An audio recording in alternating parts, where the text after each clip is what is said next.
नमस्कार दोस्तों। हम 4.6 देख रहे थे।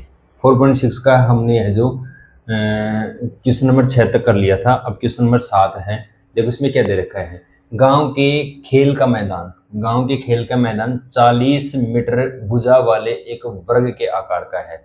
ये मेरे पास मान लो कोई खेल का मैदान है, ठीक है। और ये कैसा है, वर्गाकार है, वर्गाकार। और इसकी है जो चौड़ाई, हमें लंबाई चौड़ाई है जो कितनी दे रखी है, 40। वर्गाकार है तो ये भी 40 होगी, तो ये भी मेरे पास 40 होगी, यानी कि सारी की सारी भुजा इसमें कितनी होंगी, 40 मीटर होंगी। इतनी बात क्लियर है, ठीक है। व्यक्तियों के चलने हेतु खेल के मैदान के चारों ओर एस मीटर, ये 5 मीटर नहीं है भाई, कितना है, एस मीटर, एस मीटर चौड़ाई का एक मार्ग निर्मित किया जाता है।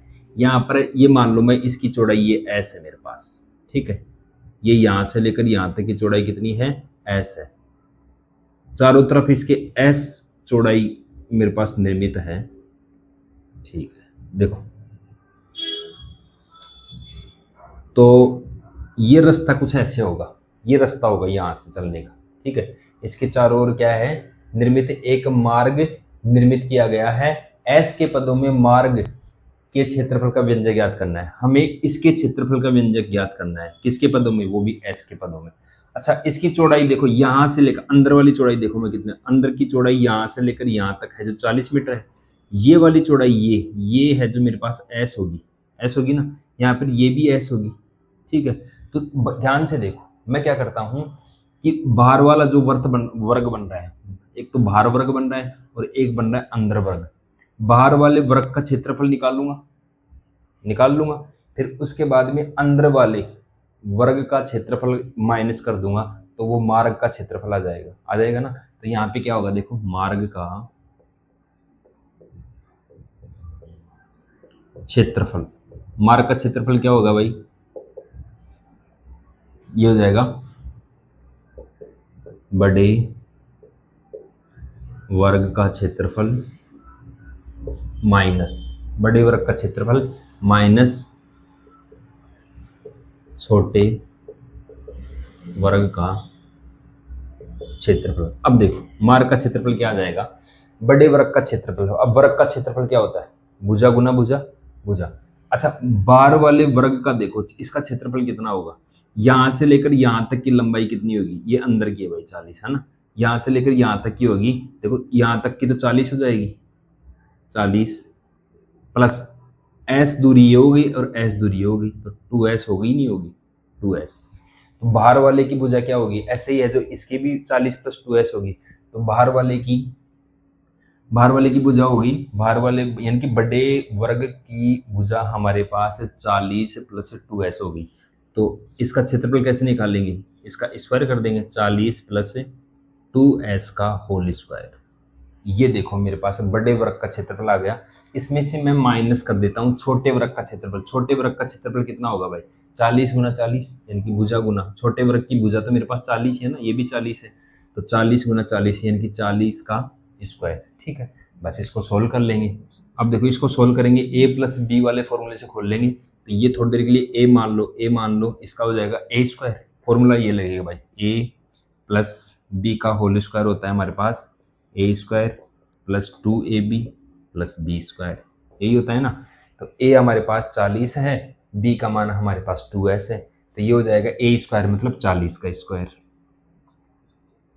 प्लस 2 ये फॉर्मूले का, 40 ये ए का मान, बी का मान हो जाएगा 2s, ठीक है, प्लस बी का होल स्क्वायर यानी कि बी का होल स्क्वायर मतलब 2s का होल स्क्वायर। और इसको सोल्व करोगे तो माइनस ये हो जाएगा हमारे पास, 40 का स्क्वायर कितना हो जाएगा, 1600। देखो इधर 40 का स्क्वायर ये हो गया 1600 प्लस 40 दूनी 80, और 80 को 2 से गुना करोगे तो 160, तो ये आ गया 160s, ठीक है, प्लस ये हो जाएगा 4s स्क्वायर माइनस 1600। अब देखो 1600 से 1600 कट गया, तो मेरे पास क्या बच गया, मेरे पास इसका आंसर आ गया 4s स्क्वायर प्लस 160s, ये मेरे पास आंसर आ जाएगा इसका। तो मार्ग का क्षेत्रफल क्या हो जाएगा, ये हो जाएगा। या तो ये आंसर, या फिर इसमें से आप क्या करो, 4s जो कॉमन ले लो, 4s कॉमन ले लोगे तो यहाँ बच जाएगा s, और यहाँ 4 कॉमन ले लोगे तो यहाँ बच जाएगा 40, और s या कॉमन आएगा, या फिर इसका ये आंसर, ये भी आंसर ठीक है और ये भी आंसर ठीक है। जहाँ तक आप करके आओ इसमें वही ठीक है।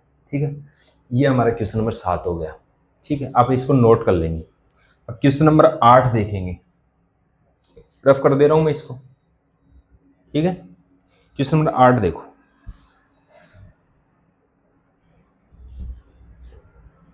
क्वेश्चन नंबर 8 है हमारे पास, ये एस के पदों में निकाल दिया हमने। देखो एस के पदों में ये है ना, जो कि एस के पदों में पूछ रखा था। आप इसको पॉज करके नोट कर लेंगे।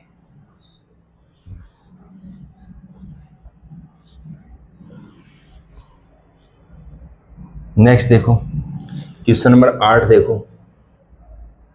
यदि, क्वेश्चन लिख दे रहा हूं मैं, यदि किसी संख्या, कोई संख्या दे रखी है हमें, यदि कोई संख्या और उस संख्या के वर्ग, नहीं उस संख्या की व्युत्क्रम का योग 10/3 है। यदि, क्वेश्चन नंबर 8 है, यदि किसी संख्या और उसके व्युत्क्रम का योग 10/3 हो तो वह संख्या ज्ञात कीजिए। देखो भाई इस क्वेश्चन को हम कैसे करेंगे, देखो हमें क्या दे रखा है, इसका सॉल्यूशन कैसे करेंगे। इसका सॉल्यूशन है, देखो क्या दे रखा है, यदि किसी संख्या और उसके व्युत्क्रम का योग 10/3 है। मेरे पास मान लो कोई संख्या x है, तो उस संख्या का व्युत्क्रम क्या होगा, 1/x होगा। ये तो आपको पता होना चाहिए। ठीक है, कोई संख्या है उसका व्युत्क्रम क्या होता है, उसका उल्टा, मतलब एक में उस संख्या का भाग दे देंगे। इस संख्या और इस संख्या के व्युत्क्रम का योग हमारे पास 10/3 दे रखा है, ये हमें क्वेश्चन में दे रखा है। तो वह संख्या ज्ञात करनी है। संख्या मतलब संख्या हमने क्या माना है, x, तो हमें x का मान ज्ञात करना है। आपको पता हो गया होगा कि हमें क्या निकालना है क्या नहीं निकालना है, बस x का मान निकाल लो, वही आपका आंसर होगा। देखो इसके नीचे 1 लगा लिया, 1 लगा लिया, इसके नीचे 1 लगा के इसका एलसीएम लो, 1 का और x का एलसीएम हमारे पास आ जाएगा x। ठीक है, ये आप सोल्व करना सीखो, ऐसे आपको मैथ आएगी। 1 का और x का जब आप एलसीएम लोगे तो आएगा x, और x में जब 1 से डिवाइड करोगे तो x टाइम, और x को x से गुणा करोगे तो x², प्लस x में x से भाग किया तो एक बार, और 1 को 1 से गुणा किया तो 1। ठीक है, बराबर इधर आ गया 10/3। अब आप क्या कर दो, क्रॉस मल्टीप्लाई कर दो, क्रॉस मल्टीप्लाई कर दो। क्रॉस मल्टीप्लाई करोगे तो यहाँ इससे इसको गुणा करो, तो ये हो जाएगा 3x² + 3 = 10x। इसको इधर ले आओ, 3x² - 10x + 3 बराबर इधर बच गया 0। बस x का मान निकाल लो। ये द्विघात समीकरण होगी, द्विघात समीकरण होगी।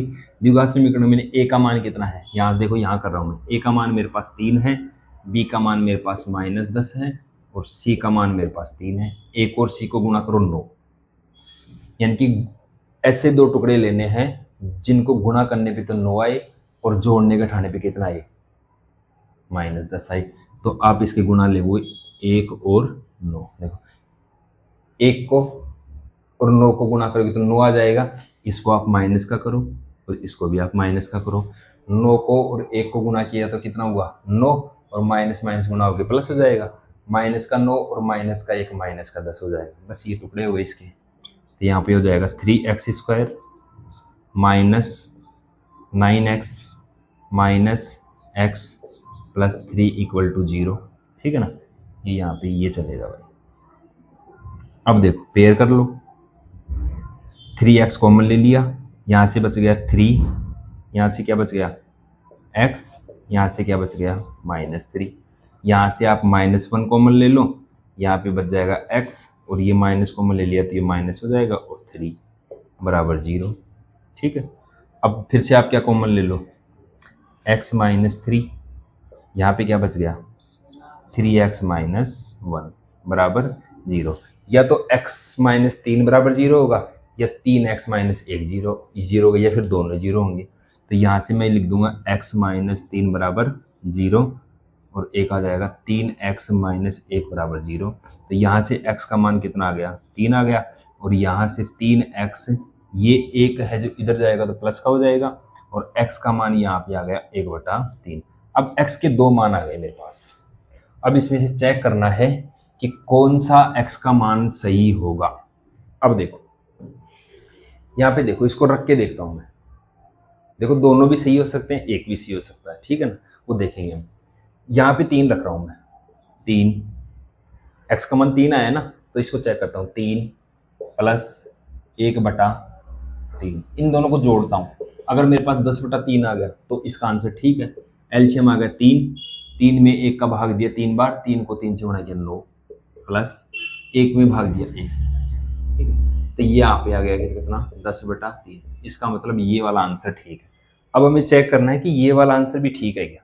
ये वाला भी हो सकता है, x के दो मान आए ना। यहाँ पे देखो, यहाँ पे क्या रखोगे आप 1/3, और यहाँ पे उल्टा करोगे इसका 1/3 तो वापस कितना हो जाएगा 3। तो ये वाली संख्या तो एक ही है, मतलब अरे ये इसको यहाँ लिख दिया और इसको यहाँ लिख दिया, तो इसका आंसर भी कितना आएगा 10/3 ही आएगा। इसका मतलब x के दोनों मान सही है। तो x का कितना मान आ गया, x बराबर 3 आ गया और x बराबर 1/3 आंसर आ गया। ठीक है, नोट कर लो। Question number 8।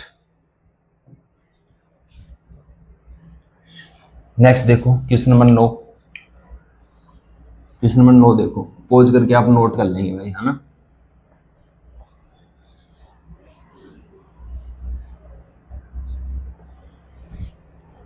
क्वेश्चन 9 देखो, क्वेश्चन नंबर 9 है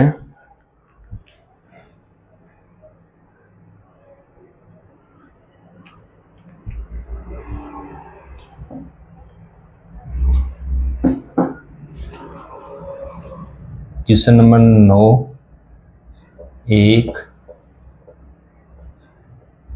आयताकार ताल का क्षेत्रफल 2x² + 7x + 3 वर्ग हस्त है, यदि इसकी चौड़ाई 2x + 1 हस्त है तो इसकी लंबाई ज्ञात कीजिए। इसकी लंबाई ज्ञात करना है। यहाँ पे दे रखा है कि हस्त क्या है, हस्त है जो लंबाई को मापने की एक इकाई है, हस्त है जो लंबाई को मापने की एक इकाई है। अब देखो कोई भी आयताकार तालाब है, ये आयताकार तालाब है मान, आयताकार तालाब का क्षेत्रफल निकालने के लिए बोला जाए आपको, तो कैसे निकालोगे, आप निकालोगे कि ये मेरे पास लंबाई होती है और ये मेरे पास चौड़ाई होती है, तो इसका क्षेत्रफल कैसे निकालते हैं, लंबाई गुणा चौड़ाई, वही तो होता है ना। तो यहाँ पे देखो आयत का क्षेत्रफल क्या होता है भाई, आयत का क्षेत्रफल लंबाई गुणा चौड़ाई। अब देखो इसमें हमें चौड़ाई तो दे रखी है, ये चौड़ाई दे रखी है, बिर्थ दे रखी है, हमें लंबाई ज्ञात को पूछ रहा है, लंबाई ज्ञात करवा रहा है, ठीक है, एल का मान ज्ञात करवा रहा है। इसका क्षेत्रफल ये दे रखा है 2x² + 7x + 3 = लंबाई हमें पूछ रखा है और चौड़ाई है जो कितनी दे रखी है 2x + 1। ये ध्यान से देखो। अच्छा, इस क्वेश्चन को मैं दो तरीके से बताऊंगा। इस क्वेश्चन को आप दो तरीके से कर सकते हैं।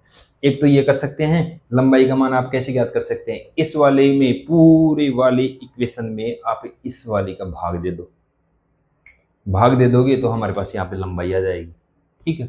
या फिर हमारे पास दूसरा तरीका है कि आप इसके फैक्टर करो, फैक्टर करोगे तो एक लंबाई आ जाएगी, एक चौड़ाई आ जाएगी। जब आप उनको कंपेयर करोगे तो चौड़ाई है जो इधर वाली चौड़ाई से कंपेयर हो जाएगी और लंबाई बच जाएगी। तो ऐसे लंबाई निकाल लो। दोनों तरीके बता देता हूँ मैं, हैं। पहले तो मैं इसके फैक्टर कर रहा हूँ। देखो यहाँ पे ए का मान कितना है, ए का मान यहाँ पे 2 है, बी का मान यहाँ पे 7 है और सी का मान यहाँ पे 3 है।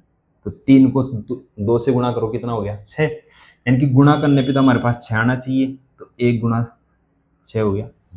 1 को 6 से गुणा करो तो 6 और 1 और 6 को जोड़ोगे तो 7। बस इसके फैक्टर हो गए 2x² plus 6x plus x plus 3 equal to L into 2x plus 1। ठीक है, ये चल रहा है ना।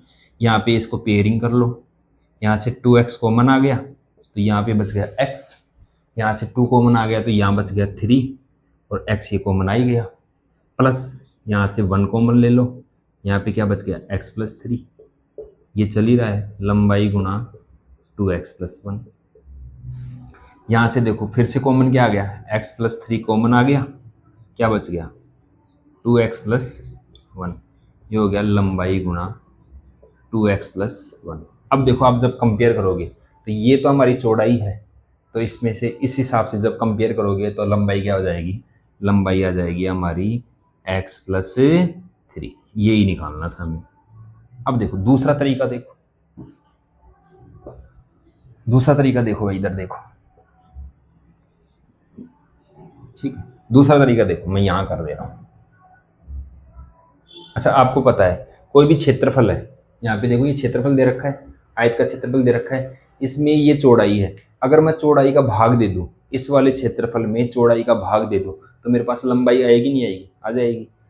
तो अब भाग देकर भी दे सकते हैं। भाग देकर कैसे, यहाँ से मैं देखो क्या कर सकता हूँ, यहाँ से लंबाई क्या हो जाएगी, लंबाई हो जाएगी 2x² प्लस 7x प्लस 3। इसमें किसका भाग दे सकता हूँ मैं, 2x प्लस 1, यानी कि चौड़ाई का भाग दे दूंगा तो मेरे पास लंबाई आ जाएगी। अब भाग देने का तरीका देख लो, भाग कैसे देते हैं। यहाँ पे लिखो 2x² प्लस 7x प्लस 3। इसमें किसका भाग देंगे हम, इसमें देंगे 2x प्लस 1 का भाग देंगे। सबसे पहले है जो इसकी सबसे बड़ी घात का, सबसे बड़ी घात वाली टर्म में है जो क्या देते हैं, इसका भाग देते हैं। देखो 2x² है जिसमें 2x का भाग देंगे, 2x² में किसका भाग देंगे हम, 2x का भाग देंगे। इसकी सबसे बड़ी घात ये है, इसकी सबसे बड़ी घात ये है, तो सबसे बड़ी घात में सबसे बड़ी घात का भाग देंगे। तो यहाँ से 2 से 2 कट गया और एक x से x बच गया, कट गया, तो यहाँ पे कितना आंसर आएगा x। अब बारी बारी से आपको क्या करना है, जो आंसर आता है ना उसको इससे गुणा करते जाएंगे। x को 2x से गुणा करेंगे तो ये हो जाएगा 2x², ठीक है, प्लस x को 1 से गुणा किया तो ये आ गया x। अब इसका चिन्ह चेंज कर देंगे, ये प्लस है तो ये माइनस हो जाएगा, ये प्लस है तो ये माइनस हो जाएगा। अगर यहाँ पे कोई सा माइनस होता तो प्लस हो जाता, चिन्ह चेंज हो जाता, मतलब अगर प्लस है तो माइनस हो जाएगा, माइनस है तो प्लस हो जाएगा। अब देखो ये प्लस का 2x² और ये माइनस का 2x², ये दोनों कट गए। यहाँ पे देखो 7x में से x गया तो 6x प्लस 3। अब वही प्रोसेस, इसमें सबसे बड़ी घात क्या है, 6x है, और इसमें सबसे बड़ी घात क्या है, 2x है। तो 6x में आप किसका भाग दोगे, 2x का, तो x से x कट गया और ये कितनी बार गया, 3 बार, तो यहाँ पे प्लस का 3 आ गया। अब वही प्रोसेस, प्लस के 3 को 2x से गुणा करेंगे तो 6x, प्लस 3 को 1 से गुणा करेंगे तो 3 आ जाएगा। अब चिन्ह चेंज कर दो, ये माइनस का, ये माइनस का, ये प्लस माइनस, ये प्लस माइनस, 0, तो यहाँ पे शेषफल कितना आ गया, 0। तो इसका मतलब भाग दिया तो मेरा आंसर क्या आ गया, x प्लस 3, जो कि हमारे पास क्या आई है, लंबाई। जब इसमें भाग देंगे तो x प्लस 3 है जो इसकी क्या होगी, लंबाई। ऐसे भी आप आंसर कर सकते हैं और ऐसे भी आप आंसर कर सकते हैं, दोनों ही तरीके से आप इसको क्वेश्चन को कर सकते हैं। ठीक है, यहाँ तक किसी को कोई प्रॉब्लम है तो आप कमेंट करके पूछ सकते हैं। तो ये था। अब हमारे पास स्टार वाले क्वेश्चन बचे। स्टार वाले क्वेश्चन आपको करने नहीं है, वो ऐच्छिक होते हैं, ठीक है, आप उनको अपनी नॉलेज के लिए कर सकते हैं अपने स्तर पर। ठीक है, ठीक है दोस्तों, मिलते हैं दूसरे नेक्स्ट चैप्टर के साथ। ये चैप्टर है जो हमारा कंप्लीट हो गया है, चौथा चैप्टर कंप्लीट हो चुका है। अब हम नेक्स्ट चैप्टर शुरू करेंगे। ठीक है, अगर वीडियो अच्छा लगा हो तो लाइक शेयर कर दें, और अगर आप नए हैं तो चैनल को सब्सक्राइब कर दें और बेल आइकन को दबा दें, ताकि आपके पास जो भी मैं वीडियो डालूँ वो तुरंत आपके पास पहुंच जाए। और अगर आप 9th की स्टूडेंट है तो आप 9th की प्लेलिस्ट वाले सेक्शन में जाएंगे। प्लेलिस्ट में मैंने 9th की प्लेलिस्ट अलग बना रखी है, 10th की प्लेलिस्ट है जो अलग बना रखी है। 9th की प्लेलिस्ट में आप जाकर बारी बारी से अपने वीडियो देख सकते हैं। आपको मैं पूरी बुक का है जो कंप्लीट सॉल्यूशन करवाऊंगा, कहीं दूसरी जगह भटकने की जरूरत नहीं है, आप मेरे वीडियो देख सकते हैं। ठीक है, थैंक यू दोस्तों।